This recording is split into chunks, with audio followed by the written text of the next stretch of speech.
What's going on, guys? Welcome back to the channel. Welcome back to the Parrot Press. Today's video, we're going to be talking about a new strategy of mine. We're going to be talking about signing the #1 MLS goalkeeper, the #2 MLS forward, and we're going to be looking at the upcoming game week. Let's get into the video.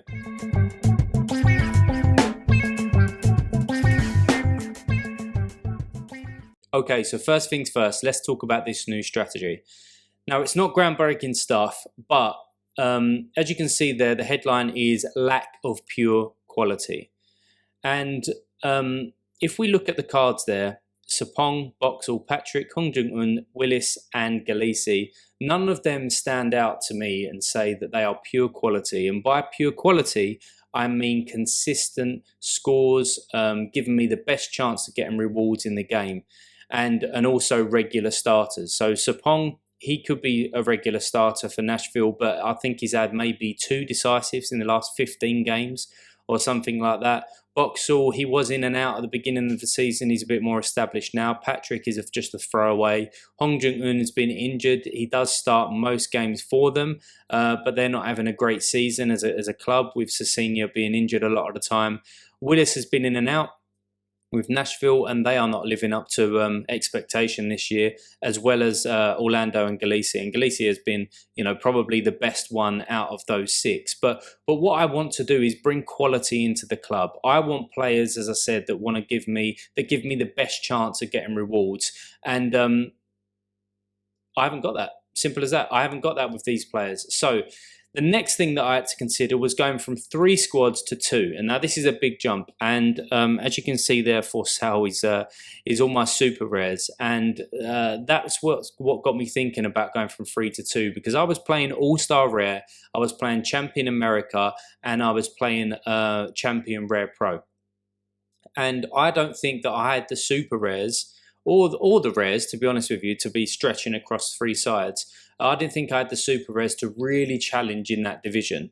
Now, don't get me wrong, I could sneak a tier 2 now and then, and if the stars aligned, then I could get higher up the leaderboard. But I was thinking to myself, well, if I sell these 3 guys, I think that's the best part of an ETH there. What could I do if I sold some of the players that I just showed on the previous bit?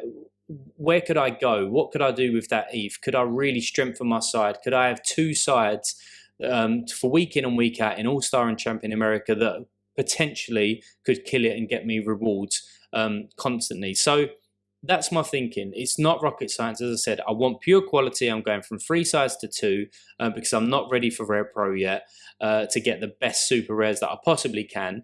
And I'm getting rid of the super rares to reinvest in the squad elsewhere. So let's talk about my transactions. We're going to run through these quite quickly. So we've got Boxall and Patrick there, plus 0.2, plus 0.025, should I say, to get Espinoza in. Now, Espinoza isn't the most expensive player in the world, but he takes all of their set pieces. He's got great AAs of recent weeks, and I think that he was a good signing to get in to just give me that little bit of cover from midfield. But I'll come on to him a little bit more later on.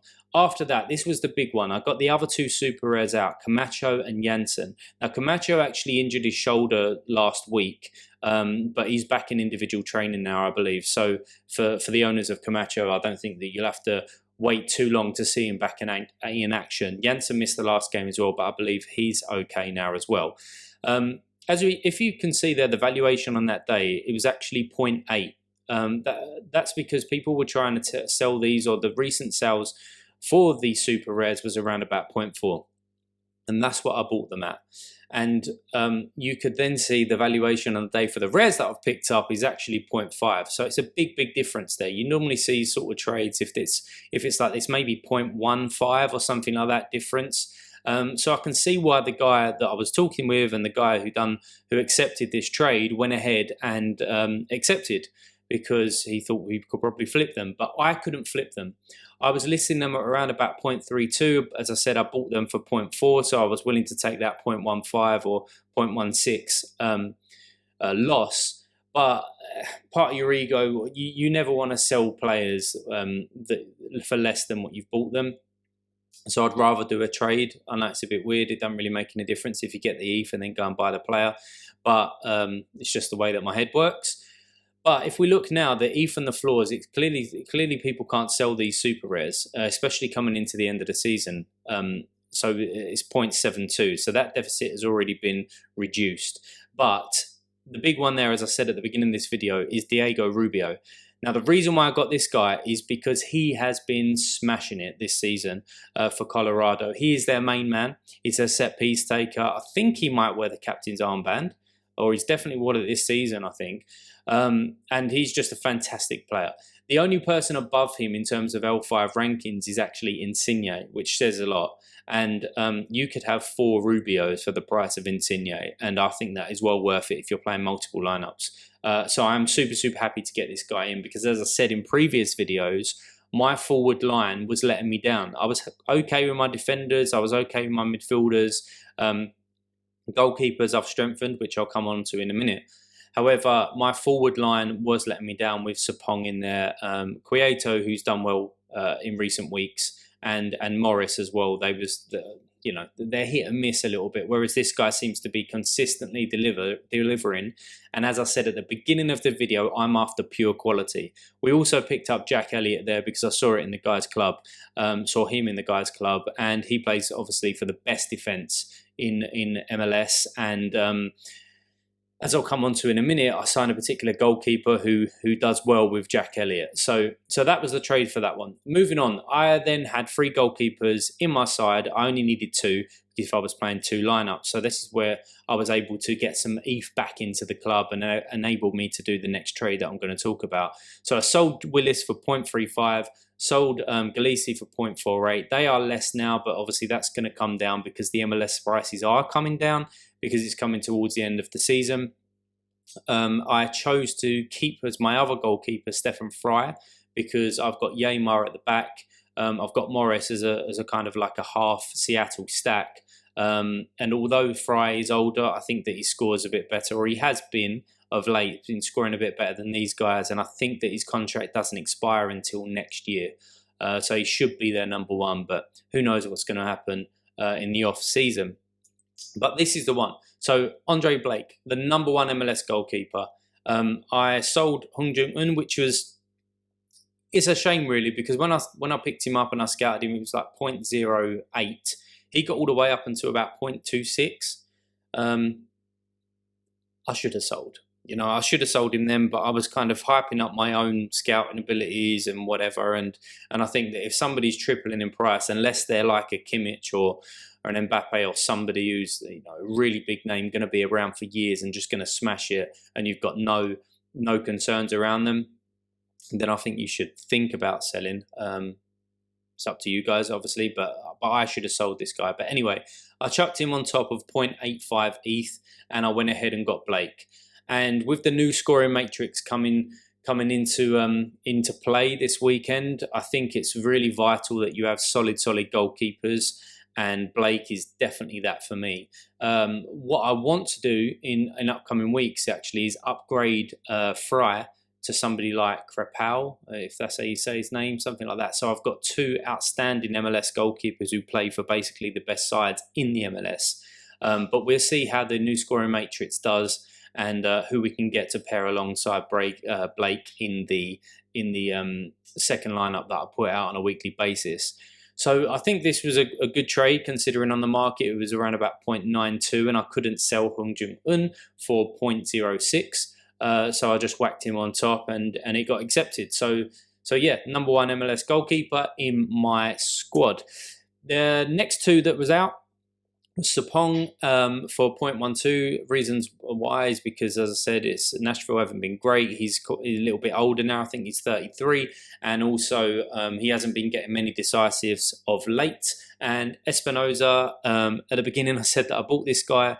Really, I wanted to sell Boxall and probably would have got around the same amount of ETH, but I couldn't sell him at the time and I didn't want to wait. So managed to do the trade, managed to now sell Espinoza because I'm going from 3 to 2.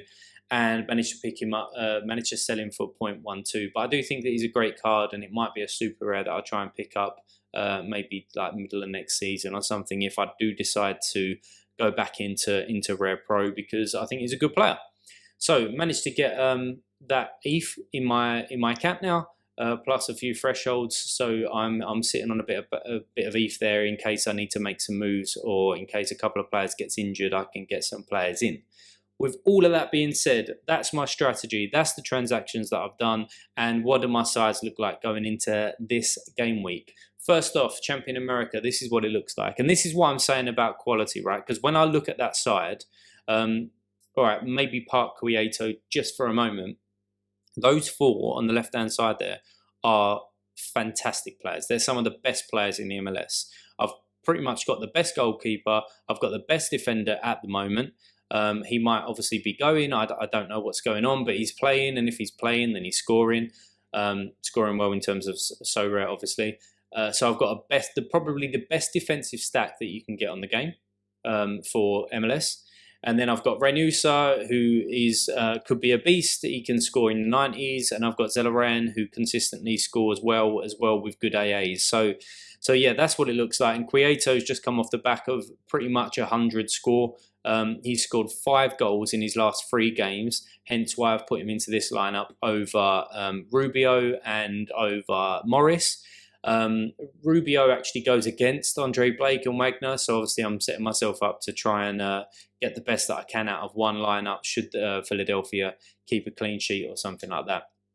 So that's what the side looks like with captain Reynusa. I think he's playing Houston, Houston Dynamo. And as I said, Philadelphia are playing Colorado. Zelarayan's playing Cincinnati, I think, and Quieto is playing Chicago, I believe. So moving on to the next lineup is my all-star lineup, and I've got the Seattle boys in there, Fry, Yeimar, and Morris. They're going against Portland. They are away, but Portland they've not been great in the last 3 or 4 games, and that's surprising because the little patch before that, they was playing some really good stuff, scoring a lot of goals. So I'm hoping Seattle win that game. Obviously a clean sheet would be massive for me and put me in good stead for a reward. I've got Acosta as my captain, and I've got Diego Rubio coming in there as my forward. So on the bench for me this week is Lovitz, who's been again playing fantastically for Nashville, decisives, good all rounds, and Zimmerman as well. He's on the bench for me because I don't think Nashville have been playing too great, even though maybe they've just won 4-0. I don't know. I think they did. But Zimmerman was still scoring in the 30s, which is not good. Anyway, so that's what my side looks like. I'm looking for good things out of my Champion America squad this week. But I do think, as I said, going back to that pure quality, I think both sides, and I think my whole gallery now has good quality all over it, rather than these random people or random players there that's like if, buts and maybes. I want people that are consistent scorers, capable of decisives, got good AAs all around, and I think that I've got that. I think I've went ahead and picked up the right players at the right time for me. People are going to be saying that the MLS is obviously going to be dipping, and I won't be able to play for a few months over Christmas, over the winter. But what I want to do is try and pick up a couple of rewards between now and the end of the season, try and get around about 4 thresholds in at the higher threshold rate, and just try and have at least half an ETH, if not more, ready for when players dip a little bit further, because as I said, I've got my eye on a new goalkeeper for Fry. I want another forward in there, potentially removing Morris from the lineup and getting somebody like a Rejo, or ideally what I'd like to do is get a Druisi, but he's best part of an ETH. Hopefully I can win him, right? But anyway, if you like the video, guys, hit that like button. It's much appreciated. If you want to see some more, hit the subscribe button. Good luck this weekend, and I will see you guys in the future.